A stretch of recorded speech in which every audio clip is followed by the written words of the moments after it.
Good evening, boys and girls, and welcome to episode 149 of Love at First Scent with me, Persolaise, coming to you live from YouTube. Thanks very much for tuning in and watching, whether you're watching live or whether you're watching the recording.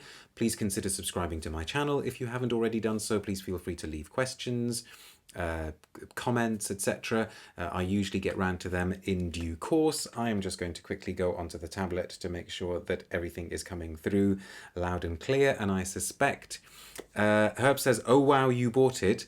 Well, as you will find out from the video description, which I will post at the end of the broadcast, this was a sample, a review sample provided by the brand.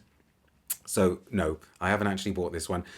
By the way, in case anybody's interested, I always do my best to include in the video description below whether a sample has been provided by the brand or whether I've got it myself.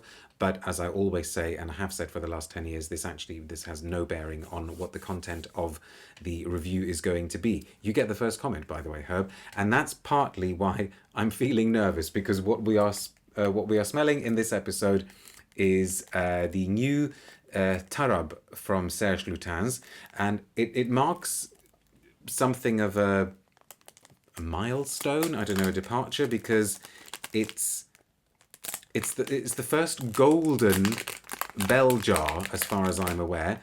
And why am I nervous? I'm nervous because I really want this to be good. And I'm always nervous when it's a brand that I admire and I like, and I think, gosh, what is what's this release going to be like? And also, Lutens overall has had a good year. So let's put this into a little bit of context. Let me get rid of this noisy wrapping. Right, so here, off comes the cellophane bit. Put that there. We won't look at the bottle just yet. Let's put it into a bit of context and try and explain why I'm nervous. Some of you will be aware, many of you will be aware, that in addition to his other ranges, the Lutens brand has got some really expensive, what are they called? The Section d'Or, I think, something of gold, perfumes, which, for instance, in the UK are available only at Harrods. They look like the normal signature range bottles, but they've got a sort of golden metallic label. And they're really expensive. I mean, some of those were priced at £400, £500. Some of those have also appeared at discount stores. So whether that means that they didn't do too well, who knows? And this is a bell jar, but it's a golden bell jar. So I don't know whether the idea there is that it's meant to be taken as the bell jar version of some of those expensive rectangular bottles with the gold labels, although as far as I can remember, this one isn't as expensive as those ones were. Lutens as a brand, for me, this year has had a good year with two really good releases. So earlier in the year, they had one in their Eau de Politesse range. They had the one whose name I always struggle to say, des clous pour une pelure, which was the clove orange patchouli scent, which bears more than a passing resemblance to Lush's Karma. Then in the main range, they released Fils de Joie, which was a really gorgeous take on jasmine, really wonderful. Then for their Gratte-Ciel, they released one which I haven't talked about here, that will probably be a written review that will pop up on the blog, called Périlleusement Votre, so perilously yours. And that was a major disappointment for me. Oh, there we go. Somebody who's just said that. Dev plays bad games. That was a major disappointment for me because that felt like such a cliche. It was the sort of saffron oud rose thing that we've smelt many times before, and was precisely the kind of thing that I was hoping we would never have from Lutens. So because I know that this is meant to be Arabic inflected and Arabian, I'm thinking, oh gosh, are we going to be in more cliche territory? Please let me like it. Let's see what it's going to be like. So let's see. But whatever happens, at least we've got Fils de Joie and the clove one. What are some of the comments you've been saying? Eric says, cannot wait to see the bottle. It's so gorgeous in the press photos. we'll find out. Herb says, Serge did a lovely oud in Couche du Diable, which I liked as well. That was a really good perfume. Rich is saying, hello, is Sheldrake still the perfumer? As far as I'm aware, yes, all of them are still made by Christopher Sheldrake. Land of Nothingness says, I remember where I was, the sales assistant mentioned they couldn't sell a single one out of the entire gold range for about 4 months straight. Interesting. Okay. Vladimir says, Papa Serge wants the money. Maybe. Land of Nothingness says, Serge Lutens de Santal Royal. €340, says Ashfaq. What for this? Yeah, see, that's a lot of money. Hello from a snowy Chicago, says Taffy. Gosh, and Herb says, we'll get through this together. Okay, we need to do this, don't we? I've got a very, very brief press release on it. And, okay, here we go. So this is Tarab from Lutens. Oh, gosh, okay. So, yeah, it is quite a beautiful bottle. Let's see then. Let's put this away. I can just see Madame Persolaise going, oh, could I have that one, please? Dev Plays Bad Game says, hello from Canada. For the record, from what I've tried, this one is better than Perfume. Okay, that's good. So, okay, so there's no name. There's no engraving or anything. You just get the name on the label. Okay, interesting. So there is the golden bell jar that is reflecting everything around me at the moment. Right. I'm still nervous. Okay, and what does it say on the inside? Oh, exclusive edition. Okay, I won't read that just yet. But this could come off. You'd have to be very careful about this. Right, what's the best way to do this? Is it got the usual bell jar cellophane wrapping? No. Right, so we go straight into this. Perhaps I should do this one straight on skin. Fancy schmancy, says Laura. Yes. Fingerprint magnet, but I still love it, says Eric. Absolutely. Is that a glass or metal bottle? No, no, it's glass. It's glass. I'm pretty sure it's glass. Reflective, so as to allow you to take a good hard look at yourself for spending the moolah on it. Yeah. Okay, let's do this. Oh, that's quite a lot. Okay, the bottle's quite full. Persolaise is really worried. What's the forehead gonna say?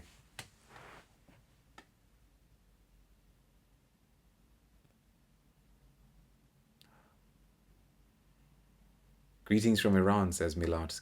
Hello.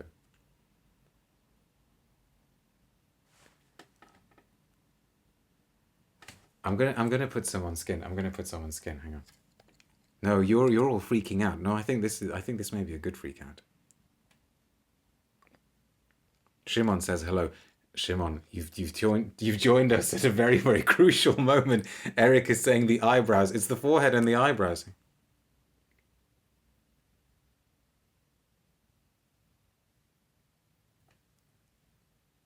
You're all misreading my face. You're going not looking good. Okay, I think at first sniff, what I'm about to say, is that this probably is something we've smelt before, but it's a really good example of it, and I think it does take it to a deeper, darker place. So whereas Périlleusement Votre was really easy to dismiss, and I just thought, are you kidding me? Are you actually just going to just give us a carbon copy of the kind of stuff that actually Dubai shopping malls in the 80s were selling? This is something that I would... And Madame Persolaise will just be dying to get her hands on this. No. Perplexed veering towards boring, says Ashfaq. No, not at all. So, what have we got? This is trying to be another oud rose, or rosy oud, but the darkness has been upped.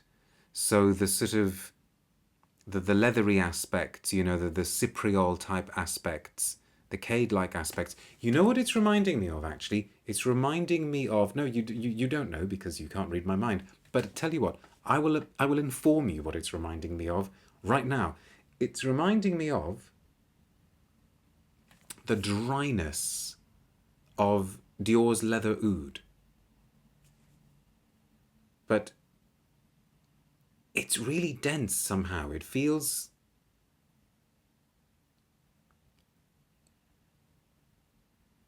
quite mystical. It must have a very, very strong incense note in it as well. See, now I'm thinking maybe they should have gone for a black, opaque, reflective bottle rather than the gold. Because this is just the smell of the night. I will be wearing this. I will be wearing this. Because even though I'm thinking at the moment, okay, it's kind of the accords that we've smelt before, I'm not sure I've smelt it in quite such depth, quite such concentration. Lara says, does it smell like 340 euros burning? Oh yeah, it certainly smells like something burning. No, consider me intrigued. Consider me intrigued. Oh gosh, look at the... You won't be able to see that probably. Will that come through in the quality? Look at the colour of the juice, because of course you can't see the... On the blotter here, it's almost purple, which of course makes me think of Sarrasin. Land of Nothingness says, would it be one of your favourite ouds? Well, too soon to say. Can you find anything other than rose or oud, says Herb? Well, you know, like I said, incense, cypriol, cade. Something soft running through it as well. Let's look at the press release. Oh, this is interesting. This is interesting. So, Tarab starts with a quotation, supposedly from Uncle Serge. The peak, swaying or dancing, stars in the eyes, a buzzing in the ears. Name borrowed from the Arab culture, to which Serge Lutens wishes to pay tribute. A name with a strong identity that brings artistic intoxication to abundance, and even to ecstasy. Why am I thinking it's more inward? I suppose you can have a sort of contemplative ecstasy, can you? A spiritual ecstasy. A fragrance that disturbs the senses. It is quite disturbing. Because the animalics are there as well, humming away. An invitation to explore the spectrum of our different states of mind. Each ingredient is freely expressed, highlighting its unique character. Turkish rose and Somali incense bring a soft freshness and a mysterious atmosphere. The woody and coppery notes of natural oud and atlas cedar, come to affirm this scented trail with a spicy and earthy olfactory sensation, majesty of two of the noblest ingredients of perfumery meeting in the same alluring design, oud and rose. And it just says the main notes are Turkish rose, natural oud from Thailand, and cypriol. There you go. Olfactory impressions, earthy, woody, hypnotic, bewitching. I would certainly go with hypnotic and bewitching. I've seen Eric saying this is rather disappointingly to the point. I know. Talk about a prosaic Serge Lutens press release. Maybe it was taken out of their hands and somebody said, no, we're just going to do a straight press release, okay, Uncle Serge? It is bewitching. What I would be fascinated to know, when I wear it properly, because I will, is I wonder what sort of a trail it's going to create, what sort of a sillage it's going to create. Because at the moment it feels like it's really, really close to the back of my hand, and I think that's actually what draws you in. No, I am intrigued. I am thoroughly intrigued. Whether I'm 340 euros worth of intrigued, I don't know. Comments. Dev plays bad game says, I find it dry like Shen. Interesting. Okay, yeah. People laughing at each other. Salzburgat says hello from Austria. Please let's not look at the press release, says Lulu. Love the coloured liquid in an opaque bottle, says Eric. I know, but that's very Lutens, isn't it? Considering its price and your oppression, it sounds derivative, says Ashfaq. But price should have nothing to do with whether something is derivative. Something's either derivative or not. So if it were to cost 50 euros, that wouldn't make it any more or less derivative, surely, would it? Land of Nothingness says the buzzing in the ear is the soul of your wallet screaming from the depths. Yeah, probably. Not his usual fluff, the press release, says Lulu. What happened, Uncle Serge? We missed the poetry, says Lara. Cypriol vetiver are heavily used to cut oud oils, says Ashfaq. I like Thai oud. How prominent is the oud, says Yura. Well, it's certainly not prominent in a kind of animalic way, but you do get that oud note. You know, how much of it is actually natural oud is probably a secret that only Serge Lutens and Christopher Sheldrake will be privy to, and whichever lab compounds this. What is the best oud rose combo perfume in your eyes, says Milad. Oh, there's a question. I've got a whole oud guide. off the top of my head, I really like, what was Ex Nihilo's oud called? Was it called 33? I'd need to check out the oud guide, but that one I seem to remember works well. The best oud rose combo. See, because one of my favourite ouds is Kirkjian's original oud, but that's not oud rose combo. And I tend to like oud with leather. I suppose the oud Isfahan from Ex Idolo 33 says Ashfaq. Yeah, I suppose the oud Isfahan from Dior is an interesting one. Very dry though. For oud and rose lovers, do try Bortnikov Triad, says Ali. Keep the comments coming with your suggestions, because I know a lot of other people like reading them and enjoy them. Lewis says, I try from this house Ambre Sultan, really love it. Ambre Sultan is a classic. Late for this life, salute you from San Diego, California. Doesn't matter, you're more than welcome. Lara says, what about the Malaki one, says Lara. Oud Malaki. Oh yes, from Swiss Arabian. Yes, thank you. Obviously, yeah. Absolutely. It's funny because I think of that one because I have their incense chips to burn with the Mukhallat Malaki from Swiss Arabian. I always think of that as a home scent rather than a scent to wear. But yes, that's fantastic. If you can track down Malik Al-Taif from Arij Ladore, says Ashfaq. Shimon says Oud Isfahan. Yura says Arabian Oud Grub, Oud Rose, Saffron, but done right. Lots of suggestions coming. You know what it is that actually I like about this? Because there are some ouds, like for example, Oud for Greatness, okay? From, what is it? That's from Initio, isn't it? And like some of the Kirkjian ouds, like maybe, I always forget the names because there's velvet and satin. I think maybe it's Silk Mood that does it. But anyway, it doesn't matter. Some of them push a kind of shrillness too far, where to me they almost push things in the direction of like glass cleaner, you know, like Windex or something like that. There is something that becomes really, really shrill and high-pitched about them. This has just about got that note in there, but it's really, really tempered, and so that note is creating the effect of presenting the oud in quite a clean way, but it's not damaging it, it's not spoiling it to my nose.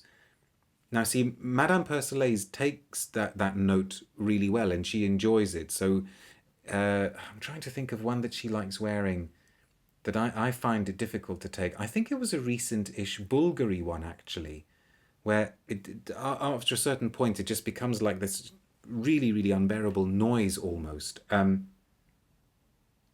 And maybe that's what I like about this, because it's taking that style of oud, but doing it well, for me. And maybe actually the first example of it doing it well.